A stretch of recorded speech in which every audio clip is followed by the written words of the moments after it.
तो ये थी हेडलाइंस और आइए देखते हैं अब खबरें विस्तार से। जीएसटी की दरों में कटौती को अब लगभग 1 महीना पूरा होने को है।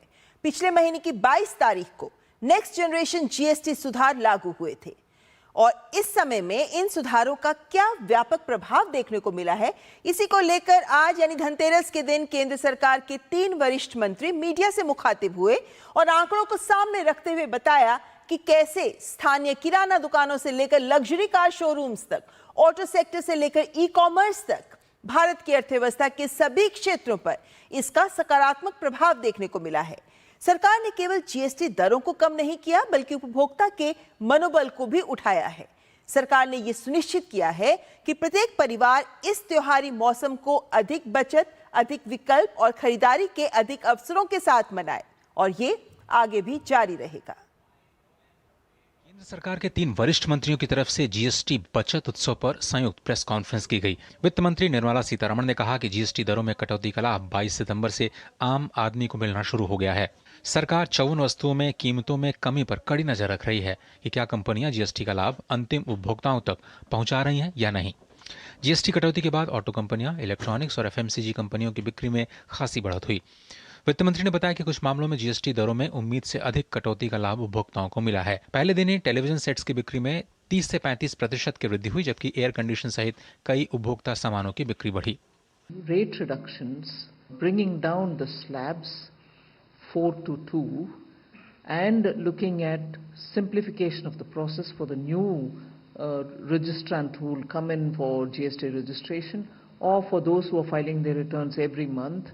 I feel the people of India have received it well, in that you find a lot of comments coming from the ground, people coming into shops. Ministers have gone to their respective states to see what is happening.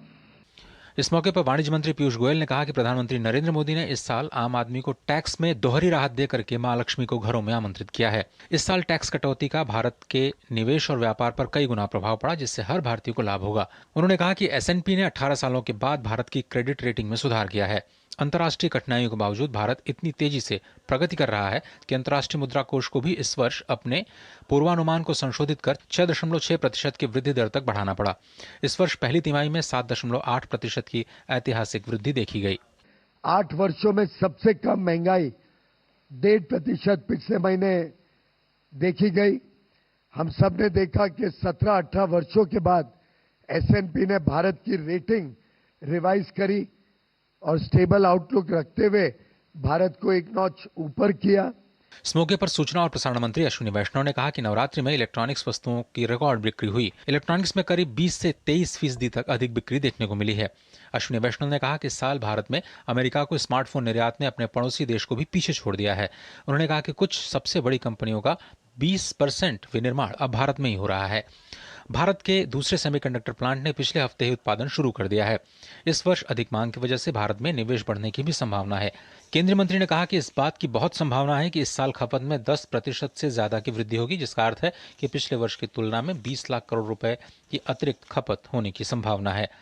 इस साल US, जो कि बहुत बड़ा एक consumer market है, US को जो स्मार्टफोन्स जाते थे उसमें India has surpassed our neighbour in supplying, in exporting smartphones to United States. ये बहुत बड़ा एक अचीवमेंट है अपने कंट्री के लिए। जीएसटी सुधार 22 सितंबर 2025 से लागू है। इन सुधारों के तहत विभिन्न वस्तुओं और सेवाओं पर कर दरों में कटौती की गई है, जिससे आम नागरिकों को बड़ी राहत मिली। इसी वर्ष बजट में आयकर छूट की सीमा को भी बढ़ाकर 12 लाख रुपए करने का ऐलान किया गया। जाहिर है जीएसटी कलेक्शन बढ़ने और तेजी से बढ़ती अर्थव्यवस्था का लाभ जीएसटी दरों में कमी के रूप में सीधे आम जनता को मिला है। मोदी सरकार के इस फैसले से खपत और मांग में इजाफा भी होगा और आम आदमी को बचत भी। शैलेंद्र मिश्र के साथ Ajay Mishra, DD news, Delhi. GST सुधारों को लेकर, विशेषकर टाइमिंग को लेकर कांग्रेस और राहुल गांधी ने कई बार सरकार पर हमला किया है। इसे लेकर केंद्रीय मंत्री पीयूष गोयल ने आज पुनः कांग्रेस के आरोपों को खारिज करते हुए कहा कि सरकार के फैसले चुनावों से प्रेरित नहीं होते। उन्होंने कांग्रेस पर भी कटाक्ष किया कि कांग्रेस बरसों तक बोलती रही पर जीएसटी लागू नहीं कर पाई। जीएसटी बजट उत्सव पर जब केंद्र सरकार के 3 वरिष्ठ मंत्रियों ने जीएसटी 2.0 का रिपोर्ट कार्ड सामने रखा तो आंकड़े जबरदस्त देशव्यापी खरीदारी के साथ साथ नवरात्रि के दौरान वर्षों में सबसे बड़ी खपत की तस्वीर पेश कर रहे थे। पत्रकारों के सवाल जब विपक्ष के सवालों पर अटके तो केंद्रीय मंत्री पीयूष गोयल ने इसे विपक्ष की हताशा करार दिया और कहा कि जनहित नहीं राजनीति में जुटा है विपक्ष। वहीं कुछ राज्यों के द्वारा जीएसटी को लेकर की जा रही आपत्तियों को लेकर वित्त मंत्री निर्मला सीतारमण ने स्पष्ट किया कि जीएसटी को लेकर केंद्र तथा राज्य दोनों की जिम्मेदारी बनती है। संग्रहण के लिए व्यवस्था की कमियों को दूर करना, संग्रहण में बढ़ोतरी के लिए कदम उठाए जाने चाहिए। Centers not sitting with an additional bag of resources to be able to fund states if they don't doing well. All of us are equally in it. And this has been said in the GST Council itself. I would like to reiterate that point. I am not sitting with a separate bag of money. In the GST Council, all of us are sitting together with a bag in the center. All of us collect and we put it into it and all of us take out of it. If it comes down, all of us will have to be more efficient in collection. All of us will have to plug the loopholes. वो आज इतने लाचार हैं, इतने हताश हैं, एक के बाद एक जनता उनको नकार रही है, उनको चुनाव में हार मिलती है। अब तो झगड़े भी चल रहे हैं, पता नहीं क्या होगा। अश्विनी जी को शायद ज्यादा खबर हो बिहार में उनकी क्या स्थिति है। वो हर एक चीज में राजनीतिकरण में जुटी हुई है और आज भारत की जनता उसको स्वीकार नहीं करती है उस रवैये को। वहीं सरकार ने इसे अमेरिकी टैरिफ से बिल्कुल अलग करते हुए कहा है कि प्रधानमंत्री के आदेश पर इस पर पिछले 1.5 वर्षों से काम चल रहा था, जो अब आकर 22 सितंबर को लागू हुआ है। This has been in the works for 1.5 years. Whoever thought of any tariff war at that time? And several group of ministers were working in these 1.5 years. And several group of these GOMs met again post the Government of India's package which was sent to the GST Council, which was sent to the group of ministers. So these are discussed at various levels at various times. So nowhere close to the tariff war. कुल मिलाकर next generation GST सुधार से बाजारों में रौनक है, खरीदारों में उत्साह है, आमजन को त्योहारी मौसम में राहत महसूस हो रही है और देश की अर्थव्यवस्था को बल मिल रहा है। शैलेंद्र मिश्र, अजय मिश्र के साथ ब्यूरो रिपोर्ट, डीडी न्यूज। तो जिस तरीके से अर्थव्यवस्था को बल मिल रहा है जीएसटी सुधारों के कारण, और उससे पहले भी अगर हम बात करें तो सरकार जिस तरीके से बजट के बाद लगातार कदम उठाती आ रही है, उसके बाद मौजूदा आर्थिक स्थिति क्या कहती है, वहां से शुरुआत करते हैं और फिर आएंगे इस जीएसटी बजट उत्सव के भी परिणामों पर। सबसे पहले जो आर्थिक आंकड़े हैं उन्हें आपके सामने रखना चाहेंगे, जो एक बहुत ही उत्साहवर्धक तस्वीर भी हमारे सामने प्रस्तुत करते हैं। जरा आप नजर डालें इन आंकड़ों पर, क्योंकि मुद्रास्फीति की अगर हम बात करें तो ये 8 वर्षों में सबसे कम बनी हुई है। वहीं हम उपभोक्ता मूल्य सूचकांक की बात करें तो ये भी बेहद कम है, लेकिन खाद्य मुद्रास्फीति की बात करें तो ये भी बहुत कम है। तो इस तरीके से अगर हम देखते हैं तो लगातार जो कदम उठाए जा रहे हैं वो हमारी अर्थव्यवस्था के कम से कम इन मानकों की तस्वीर को बहुत सकारात्मक रूप से प्रस्तुत करते हैं।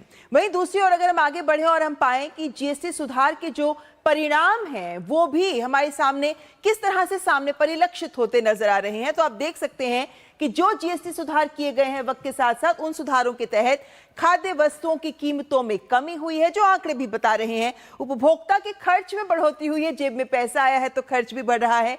खपत में भी 10% वृद्धि की अब उम्मीद जताई जा रही है कि जो कुल खपत है उसमें 10% तक की वृद्धि हो सकती है, और ये अगर आंकड़े की बात करें तो लगभग 20,000 करोड़ तक पहुंचना नजर आता है, जो बहुत बड़ा आंकड़ा है। निवेश में भी अब उम्मीद की जा रही है कि इससे वृद्धि होगी, क्योंकि हमारी अर्थव्यवस्था मजबूत आधार दिखा रही है। S&P की बात करें तो हम हाल ही में जानते हैं कि इन्होंने भारत की रेटिंग लगभग 18 महीनों के बाद बढ़ाई है और एक बहुत ही स्थिर दृष्टिकोण दिया है, और यह भी दिखाता है कि कैसे भारत को लेकर वैश्विक दृष्टिकोण भी अब सकारात्मक पहले भी था लेकिन अब और बेहतर होता आ रहा है। वहीं अगर हम IMF की बात करते हैं तो उन्होंने भी जो अपने पूर्वानुमान है उसमें उन्होंने बदलाव किया और अब इसको 6.6 की वृद्धि दर का अनुमान वो लेकर चल रहे हैं भारत के लिए। और भारत में भी अगर हम देखते हैं तो हमारी इस वित्त वर्ष की पहली तिमाही में हमने देखा कि कैसे 7.8% की वृद्धि दर हमारे सामने थी जो ऐतिहासिक भी थी। और इन मायनों में देखें तो अर्थव्यवस्था के ये तमाम मानक बताते हैं कि जिस तरह के सुधार अलग अलग स्तर पर सरकार के द्वारा किए जा रहे हैं,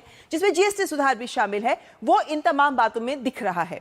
वहीं अगर हम आगे बढ़े और जीएसटी की दरों में जो कमी की गई है जीएसटी 2.0 यानी नेक्स्ट जनरेशन जीएसटी सुधारों के तहत, आप देखें उससे अब जब बात कर रहे हैं कि आज के दौर में, आज के वक्त में हम देखें तो ये अर्थव्यवस्था की तस्वीर आपके सामने जो रखी वो इस वजह से कि जीएसटी की दरों में जो कमी की गई है उससे कीमतें जो उत्पाद की हैं वो कम हुई हैं, उससे जो खरीद क्षमता है खरीदार की वो बढ़ी है। और उसकी वजह से हम कह सकते हैं कि अब हम एक आर्थिक उत्सव मनाते नजर आ रहे हैं जो जीएसटी की दरों में बदलाव या कमी से ही शुरू हुआ है।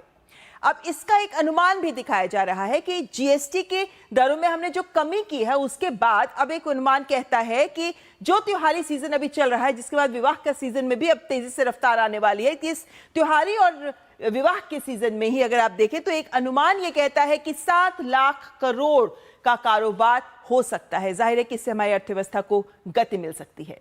अब बचत उत्सव तक आते हैं। चलिए जीएसटी 2.0 की बात कर लेते हैं। कैसे अलग अलग मानकों पर यह तस्वीर हमारे सामने रखी जा सकती है, इसमें देखते हैं। पहले डिजिटल भुगतान की बात करें। हम जानते हैं कि 22 सितंबर वो तारीख थी जब ये डिजिटल जो जीएसटी की दरों में कमी हुई थी ये लागू हुए थे। और इसमें देखें तो 21 सितंबर तक जो भुगतान था, डिजिटल भुगतान, वो हमारे सामने है कि 1,18,000 करोड़ तक का था। लेकिन 22 सितंबर की अगर हम बात करें, 21 नहीं 22 सितंबर है, 22 सितंबर की अगर हम बात करें तो हम पाते हैं कि ये 11,31,000 करोड़ हो गया। तो आप देख सकते हैं ये जंप कितना बड़ा था, कहां 1,18 और कहां 11 लाख के करोड़ के पार। तो ये दिखाता है कि किस तरीके से जीएसटी की दरों में जो कमी की गई उससे एकदम बदलाव आया। आगे बढ़ते हैं, क्योंकि अगर हम देखें इलेक्ट्रॉनिक सेक्टर, क्योंकि सभी सेक्टर्स के अंदर सकारात्मक बदलाव दिखा है। अगर हम इलेक्ट्रॉनिक सेक्टर की बात करें तो यहां पर ना केवल रिकॉर्ड बिक्री हुई है, क्योंकि पिछले सीजन की तुलना अगर हम करते हैं तो कहा जा रहा है लगभग 20 से 25% तक की वृद्धि हुई है, और यह हम इलेक्ट्रॉनिक्स उत्पाद की ही बात कर रहे हैं। वहीं अगर हम ऑटो सेक्टर की बात करते हैं, ऑटो सेक्टर एक बहुत बड़ा उदाहरण हमारे सामने है कि किस तरीके से जीएसटी की दरों में कमी ने इस सेक्टर को प्रभावित किया है। मारुति सुजुकी ये कहते हैं कि 8 ही दिनों में 1,65,000 कारों की इन्होंने डिलीवरी कर डाली। न केवल मारुति, तमाम कार कंपनीज यही पिक्चर देती है। महिंद्रा एंड महिंद्रा कहते हैं कि एसयूवी बिक्री में उनकी 60% वृद्धि हुई है। टाटा मोटर्स ये भी कहते हैं कि 50,000 से अधिक वाहनों की इन्होंने इस समय बिक्री कर डाली है। हीरो मोटोकॉर्प, बजाज ऑटो ये सब कह रहे हैं कि दोगुने ग्राहक हो गए इनके जब जीएसटी की दरों में कमी की गई उसके बाद से। उपभोक्ता इलेक्ट्रॉनिक्स की बात करते हैं अगर हम, तो ये वो उत्पाद हैं जो लंबे समय तक उपयोग का सामान होते हैं। एसी, फ्रिज, वॉशिंग मशीन इत्यादि लंबे समय तक उपयोग में जो सामान आता है उसमें भी 40 से 45% तक की वृद्धि हमारे सामने है। ये आंकड़े दिखाते हैं कि अलग अलग कंपनीज भी इन आंकड़ों को पुख्ता करती नजर आती हैं। हायर कंपनी का कहना है कि उन्हीं के बिजनेस में 85% की वृद्धि हो गई है। रिलायंस रिटेल कहता है कि 20 से 25% अधिक बिक्री हुई है, और इसमें सामान भी आप देखें तो बड़े स्क्रीन वाले टीवी, स्मार्टफोन्स। विजय सेल्स का भी कहना है, एलजी, गोदरेज अप्लायंसेस, इन सबका कहना है कि 2 अंक की वृद्धि इनके इसमें हो पाई है। तमाम जीएसटी 2.0 के बाद अगर हम देखें तो ई कॉमर्स प्लेटफॉर्म्स में भी बहुत ज्यादा इनका बिजनेस भी बढ़ा है। कैसे कि गैजेट से लेकर सोने की खरीद तक ई कॉमर्स प्लेटफॉर्म्स कहते हैं कि बढ़ोतरी हुई है।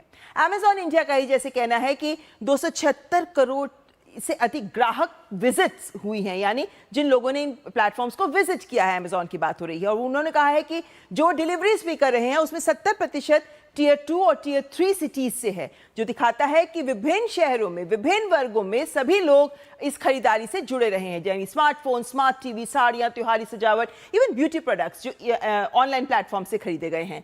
इसके अलावा अगर हम बात करें तो पाते हैं जो मीशो, ये भी कहते हैं कि 206 करोड़ कस्टमर विजिट्स इनके प्लेटफॉर्म पर हुई हैं।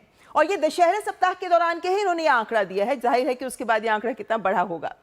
लेकिन यहां पर अगर हम बात करते हैं तो ये जो जीएसटी 2.0 है, इसका जो प्रभाव है, ये प्रभाव किन मायनों में हमारे सामने आता है। घरेलू सामान में अगर हम देखते हैं तो कीमतों में जो औसत कमी है वो लगभग 12.36%। औसत कमी इतनी ओवरऑल देखी ही गई है, लेकिन घरेलू सामान में आप देखें तो 6.25% की उम्मीद की जा रही थी कि इतना तो होगा, लेकिन वास्तव में जो हुआ वो लगभग 10.25% की कमी देखी गई है। यानी तिपहिया, साइकिल, स्कूटर, पैडल कार्स, खिलौने, इन सब की में भी कमी देखी गई है। और इनकी कमी की बात करें तो 8.93 लगभग 9% कीमत में इनकी भी कमी आई है। सौर कुकर में भी 12% की कमी आई है। ये वो आंकड़े हैं जो आपके सामने रख रहे हैं, जो ये दिखाते हैं कि कीमतों में कमी हुई। और ये सारी कमी तब हुई जब जीएसटी 2.0 यानी नेक्स्ट जनरेशन सुधार यानी जीएसटी बचत उत्सव लेकर सरकार सामने आई है। तो ये आंकड़े एक तस्वीर तो पेश करते हैं, लेकिन इन आंकड़ों के पीछे हमारी अर्थव्यवस्था की भी कितनी मजबूती और क्या आधार बन पाते हैं, इस पर चर्चा करेंगे अपने विशेष मेहमानों के साथ। और इससे जुड़ा है हमारा आज का विशेष